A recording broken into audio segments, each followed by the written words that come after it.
Right now, it is time to bring in Jim Lynch. It's time for Cover Your Assets. Jim is an independent voice on Wall Street, the economy, sports, and many other subjects. He joins us weekly on a Tuesday, and we say good morning to Jim this morning. Good morning, Jim. Good morning. How you doing? How's everybody doing? Well, we're doing A-OK here out in the hinterlands of northwest Connecticut and adjacent New York State and Massachusetts. And today is primary day in Massachusetts. Oh, my goodness. I've got to get over there. And Kennedy, my fake ballot. Kennedy is running in a primary, a Democratic primary in Berkshire County against somebody who's held the office for a long time. And it looks like that magical name might have success written all over it in this primary. Well, that's right. That's right. Yes. I forgot. One of the young Kennedys. Wouldn't that be marvelous? Wouldn't that be marvelous? So that's where we stand. Maybe a rebirth of some of our greatness. I don't know if rebirth or not, but Jim. Now I'm 67, and I've lived through a lot in my life. I mean, I'm old enough to remember the Great Society of Lyndon Johnson. I'm old enough to remember the hopes and aspirations of John Kennedy. I'm old enough to remember the stories that you heard about Franklin Roosevelt handing off, of course, in death to Harry Truman. And I'm old enough to have lived through Watergate, through Whitewater, through Benghazi. We can just go on and on and on. But I never thought in all my 67 years that I really would live through what we're seeing now with all these militias out in the street, showing up at every protest that they don't like. And I never thought that I would see a political party embrace them and bring these militias into almost trying to make them seem like they're normal. It just amazes me. Well, I'd say just about everybody, it amazes us, but it's almost a new universe in that there are so many things coming at us during the last 4 years, and it would take most of the show, if not longer, to cite them. But things that we would have thought that would be in a spy novel or a cheap thriller or something beyond the pale seems to be occurring with incredible regularity. In fact, it's accelerating now. So I think what your sense is the sense of many, many people who are really the lockdown is one thing, but I think people are feeling locked in by all of this chicanery. And we got to break the logjam somehow, I hope. And what I don't understand, Jim, is I've been pretty progressive with progressive views my whole life. I'm beyond liberal. I am progressive, and some of the ideas I have fashioned over the years have turned out maybe not to be the best thing at the time, but I still believe in those ideas. But I also can very easily be friends who totally think that my ideas are insane, and I'm a nice guy, but Marshall, please go away. There's always been that discourse. My grandmother, Mildred Dennis, was the first woman on the Democratic State Central Committee in Connecticut. And she lived out here when this area was totally Republican, just about 99.9% Republican. And you know what? She still, even though her views were totally different than all of her friends, she still worked with her friends. They still worked on beautification committees, on committees for kids, on schools. They all got along. Nobody had to point a gun at one another. If you protested something and somebody didn't agree with you, they'd let you know they didn't agree with you, and they moved on. And we are so far past that now. And I do believe that 99.9% of what is going on now is a direct result of the unabridged openness of social media. I can't I can't dispute that. I would like to say this, along with your thoughts. Joe Biden, I think, said it pretty well the other day when he said, America was probably the greatest idea that was ever created. And part of that idea was the way we used to live, which was, okay, I'm voting this and you're voting that. I want that, you want this. Normally it would be discussed in terms of people having a little bit of, shall we say, openness to possibly learn and hear the other guy's point of view. But also it's a way of learning and knowing the person by listening to their thoughts. And now conversation is very cramped. People size one another up. I don't want to get into an embriago with this one or that one. And the net result is we've closed up. We've closed up the great openness which we used to have. And in some very small circles, I'm certain we still have it. But we need it universally throughout the country to make us strong. Not strong again, but strong, period. And continuing with Biden, if I moment, unless you have something to add to what you were talking about, Marshall. Well, I'd like to mention Biden's speech. Well, I was going to mention Biden's speech, and this is I'm not going to talk about the content of the speech, okay? I'll let you talk about the content. But here's what I will talk about.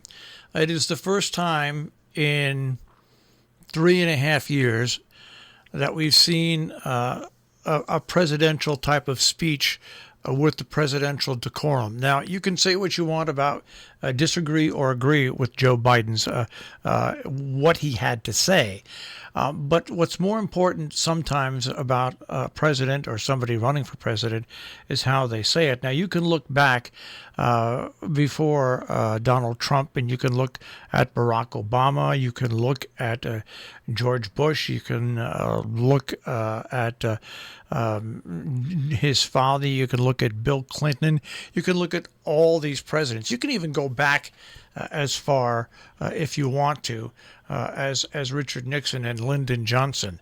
And there was a certain way a president standing behind a podium, whether you agreed with them or not, you could shout at the TV saying, I think those ideas are crazy or stupid. But presidents had a way of making you feel like the country is a secure country. The country is going to get through whatever it has to get through. That it was more evident yesterday with Joe Biden's talk. And like I said, I'm not talking about the content. I'm talking about the way he delivered it to the country. And it's something that Donald Trump has never learned as president and never will learn as president. Other people have learned it and done it. You have to speak in a certain tone and a certain style. Not talking about what you're saying, but how you say it. And that's the first thing that stood out at me yesterday was, my God, whether I agreed, and I didn't agree with everything Joe Biden said, like with fracking and stuff, but my God, I loved the way he presented what he had to present. And I missed that. I missed that from the President of the United States. Well, in a word, he was very presidential. And in another word, he showed you a stability that one could take a little hope from and not go into immediate despair because of the yelling and the screaming and so forth and so on. Also, Biden and all the gentlemen you've mentioned, and we could mention a few major lady politicians as well, it's the style, it's the way it's said. It's like it's conversational. It's like, I'm talking to you, They don't do it in exactly the same way, but people, you get the feeling they're talking to you about realistic things that they think, that they believe, that they think you might be interested in, and so forth. It's like it's a human dialogue. It's not, no offense to gorillas in the forest, whooping it up. And I think Biden did the nation a great service. I mean, it's going to be short-lived. He's got to continue it as others have to continue it. But we definitely need to stop allowing this rhetoric, which is fueling all of this stuff. There's evidence now that these militias are coming in from definitely being instigated by people indirectly related to Trump, with guns, coming into cities and states that are not their own. We've seen several killings, and my God, you hate to talk killings anymore. That it's such a prevalent thing happening in our society. But be as it may, I think people had a good opportunity yesterday to get a better cut of Biden's jib in terms of his character, his interest, his hope, his wanting to us all to do a good job. And he didn't slip once and get into any divisiveness. He was very straightforward on some of the things that Trump has said erroneously, but he didn't rant and rave and this and that. And it was such a wonderful backdrop coming after the terrible Republican convention. Well, I didn't realize, because I didn't watch every last one of them, one of the people. But my God in heaven, I read this morning, Tiffany Trump actually called Joe Biden a liar. And I missed that speech, or I missed that. But my God, how stupid is this? Her father has lied 20,000 times. And that's it. That is... I'm certain she's a very nice person, by the way. I'm not... no interest in faulting personalities here. But facts have got to be registered. You don't go out and say things that, one, probably are not true at all, but more importantly, are irrational, in that the person you're going to support has done the very same thing. But it's on and on. The other thing I think Biden said, which was quite good and very direct, and he said, President Trump is the president now. What is the idea of he's going to make things better? Make things better now. You're the president. So I really hope people who have an open mind in any of these parties really begin to evaluate this in terms of, back to what you said, which is the perfect setting. The Lyndon Johnsons, the FDRs, the Kennedys, the Clintons, the Obama. People, reasonable people wanting to be president, wanting to lead people. And none of them have ever done it perfectly. But I would say most people would agree they did it as well as they possibly could, without any chicanery. I'll go back to Ronald Reagan. Now, there's a guy who politically I disagreed with 92% of what he stood for, but when the time came when the president had to stand before the country and deliver bad news, he actually did it in a way that you felt stronger at the end of what he said. And it happened when the shuttle exploded. It happened when the Marine barracks were bombed. It happened when the moment of crisis came. And you can go to George Bush after 9/11, standing with those firefighters. You can go to Barack Obama with the big economics collapse that happened. They stand before the nation, and their job there is to make you feel safer or secure when they speak. And that's something we're missing, but Jill Goodman wants to make you feel safer and right now by coming in. No, all I want to say is... Sorry, go ahead. Yeah, I laugh. All I want to say is bearing in mind that after you've got to include the social media component.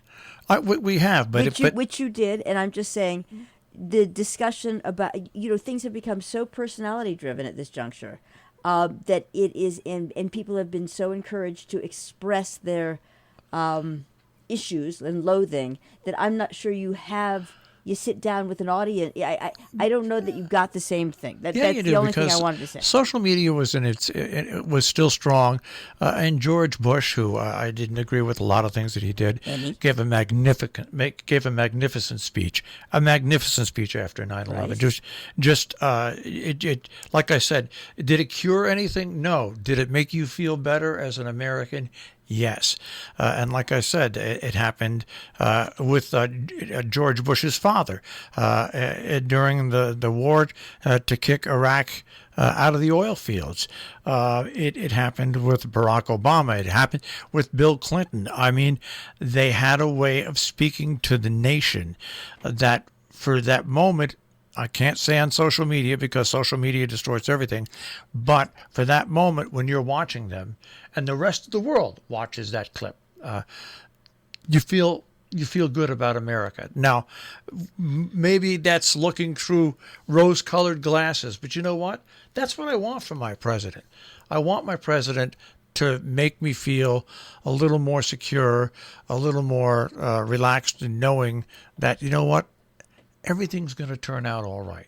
That's all I want from my president of the United States. And all I'm saying is I don't disagree with that at all. I think that is partially the job. Partially that is the vast percent. That's the vast majority of the job of president or leader or.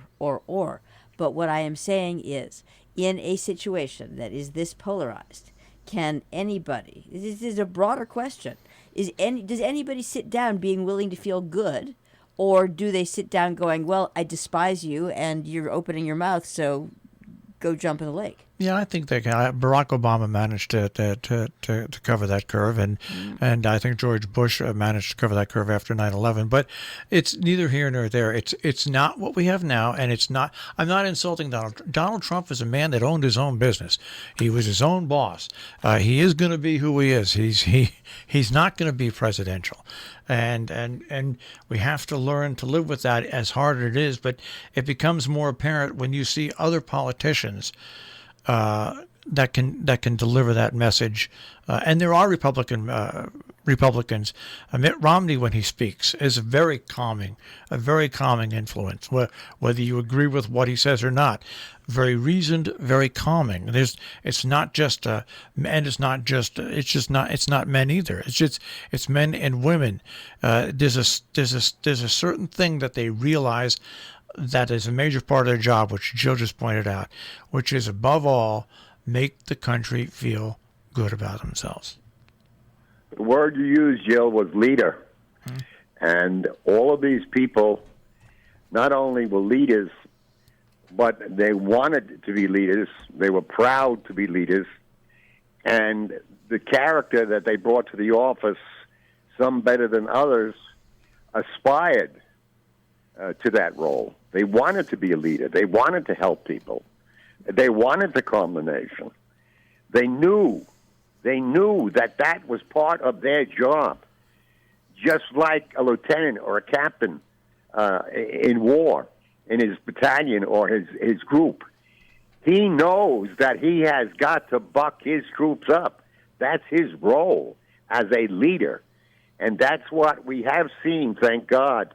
Most of the time we've been watching our presidents come and go.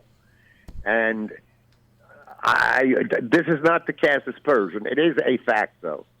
One of the problems that Donald Trump had and has, was that he did not really expect to be the president.